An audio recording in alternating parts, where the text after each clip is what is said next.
Hello বন্ধুরা, আশা করি সকলে ভালো আছো, সুস্থ আছো। আমিও ভালো আছি, সুস্থ আছি। তো আজকে একটা নতুন ভিডিও নিয়ে তোমাদের সামনে চলে এলাম।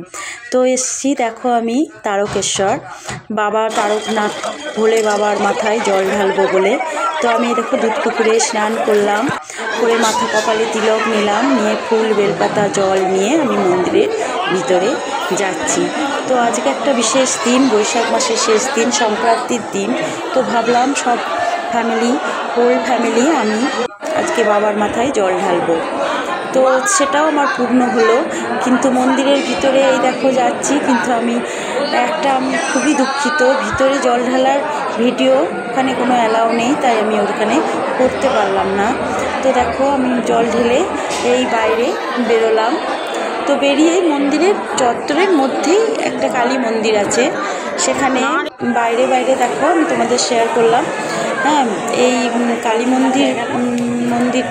মন্দিরে আমি পুজো দিলাম। তো প্রচণ্ড ভিড়, সেখানেও ভিতরটা পর্যন্ত আমি ক্যামেরা আমার গেল না, আমি নিতে পারলাম না। তো যথারীতি ওখানে পুজো দিয়ে আমি দেখো নারায়ণ দেবের মন্দিরের সামনে দাঁড়ালাম।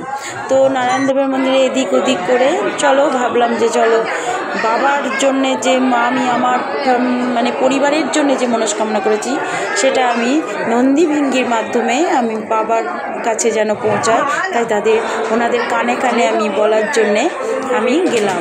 তো বন্ধুরা দেখো, আমার ভিডিওটা যদি তোমাদের ভালো লেগে থাকে তাহলে অবশ্যই তোমরা কমেন্টস করো এবং সকলে বলো হর হর মহাদেব।